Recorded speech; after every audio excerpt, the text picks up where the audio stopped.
Hello, my friends, and thank you for being with me today again.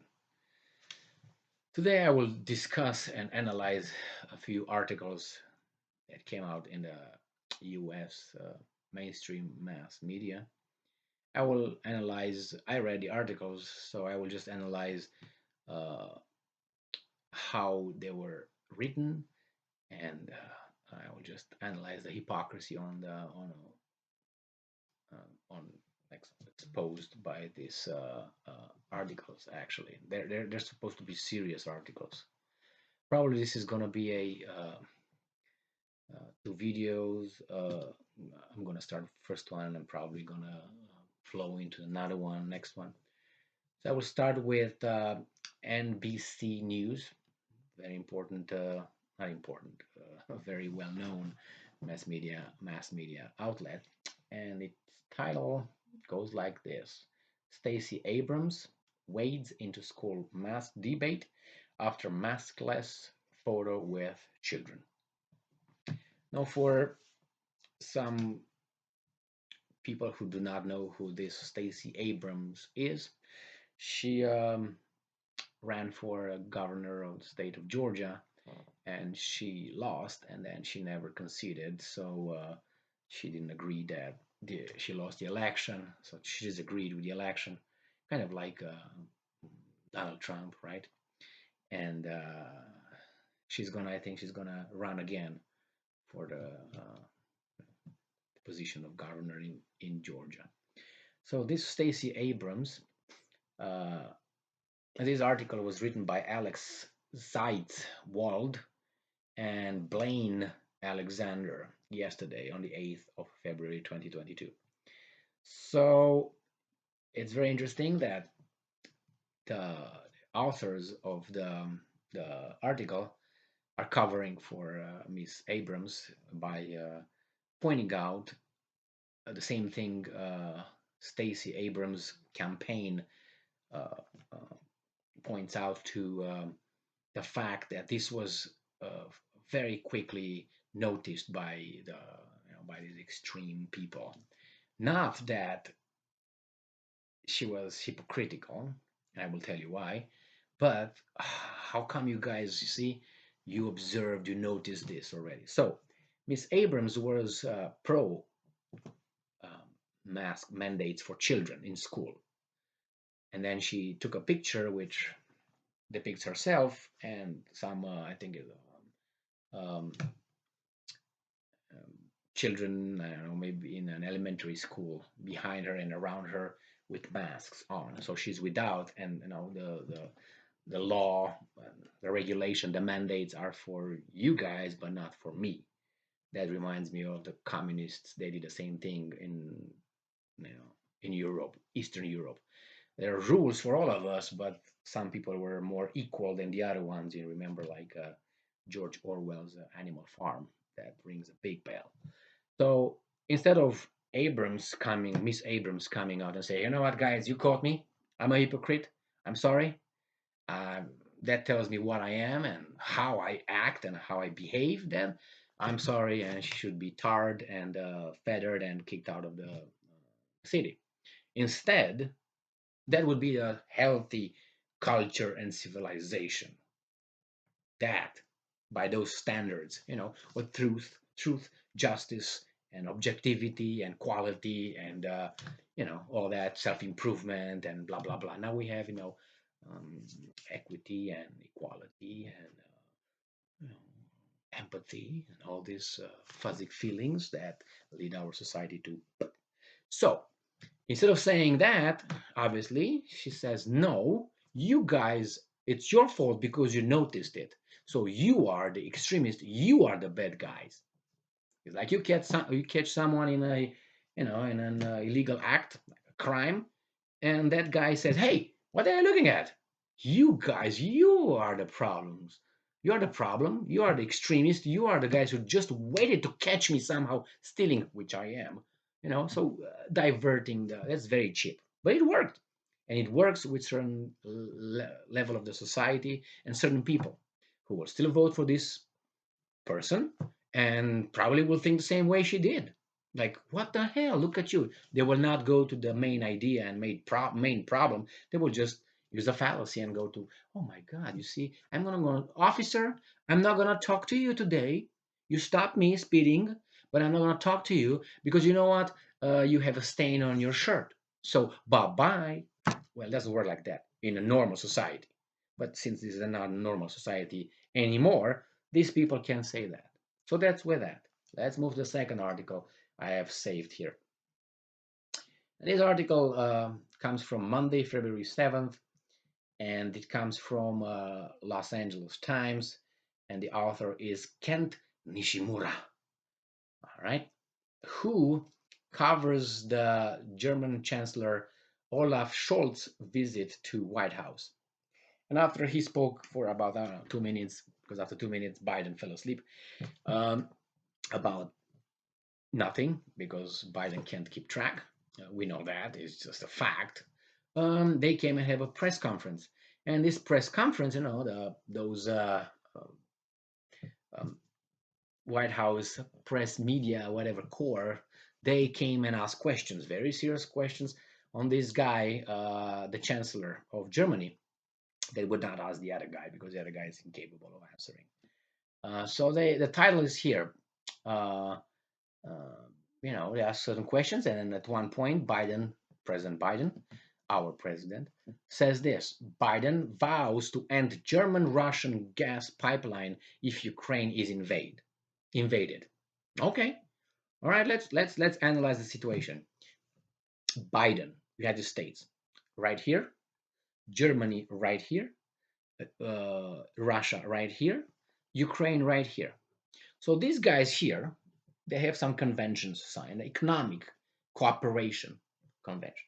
There's a problem with this piece of country right here that has no problem actually with none of all these three. Now they have some interest. These guys right here, which is Russia, because there's some problems in Ukraine, you know, they have their own security reasons. They put some army. We don't know exactly. We don't believe the how do you call them, the intelligence community, the FBI, CIA, all these guys who are dressed in black, glasses, dark, and so on. They lie as they can. They did in Iraq with weapons of mass destruction. They lied in Syria. They tried to lie, and they did in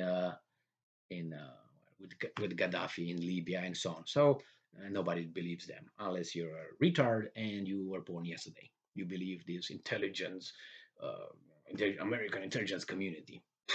Okay, so these guys, the Russians, and these guys, the Germans, have their own economic and relationship signs and so on. And this guy says, "Oh, if the Russians invade Ukraine," which Russians never said that, they just put armies on their border with this problem country that has problems. This guy says, "I'm going to make your relationship and your cooperation zero because why? Who the hell are you? Who are you, President Biden? You have nothing." But we should remember that Germany still has American nuclear weapons on their territory and is still under the U.S. occupation effectively. So it's not like, oh my God, they're independent or not. So he dares to say that. Who are you? Go home. You're not the policeman of the world, and you're not right. Stay there. Do your thing with Ukraine if you want, but don't get involved in these guys. Anyway, he thinks he's the big daddy, which he obviously is because he's everywhere, and he can tell these guys and these guys that's gonna screw their economic cooperation. All right, let's go further. The next article, it comes from MSNBC, and it it's titled "Gary Kasparov Reacts to Russia Increasing Military Forces." Now, for people who do not know who Gary Kasparov is, he's a Russian national by birth, not by origin, because his mom is of a certain ethnicity, his dad was other ethnicity, very important, and he was a chess grandmaster and world champion and so on. So this guy who I don't know how much he knows, and I don't know why he has credibility to say something like you have. I don't know, let's say Tom Jones tomorrow tells us about how we should think about whatever conflict in Africa. Wait a minute, Tom Jones, why should I listen to you?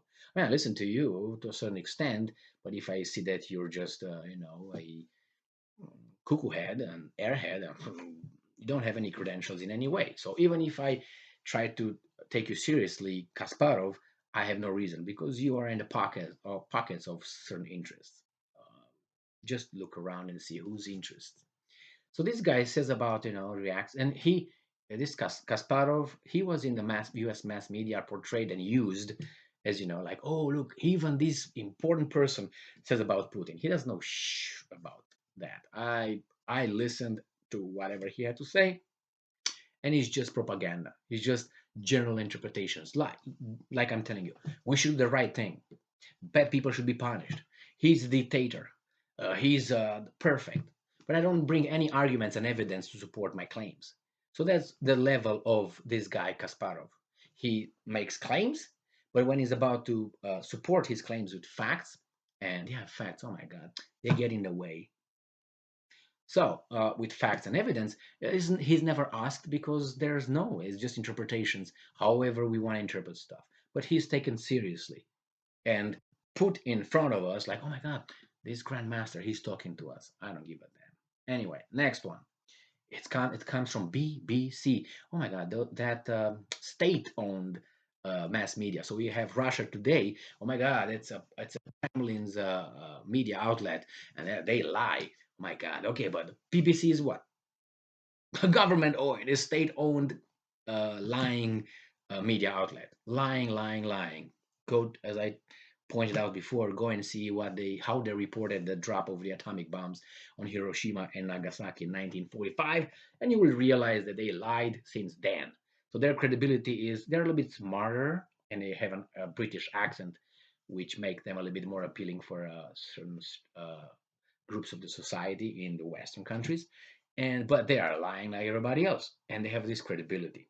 No, they don't. So they said, for instance, when the first atomic bomb was dropped on Hiroshima, that the atomic bomb was dropped over some Japanese military installations.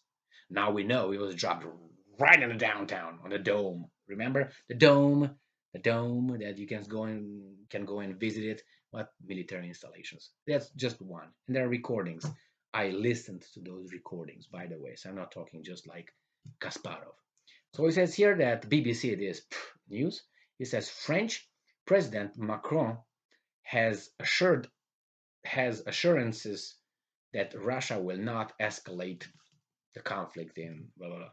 Well, first, the conflict is not about Russia and Ukraine. The conflict is in Ukraine. It's an internal situation. It's a civil war. Okay, that's what it is.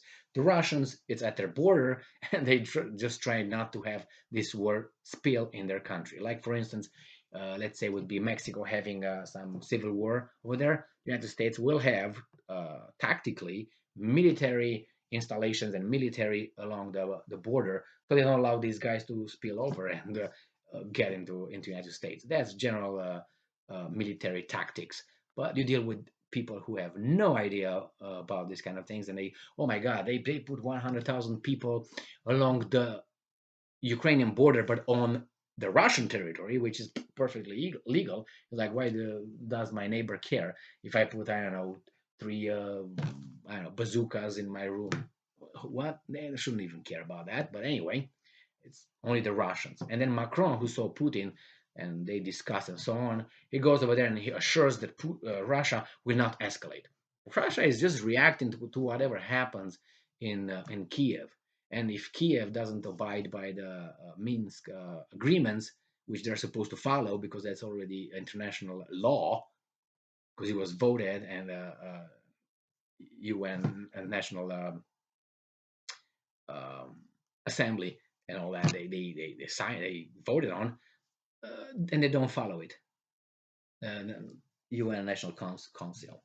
So I will go to the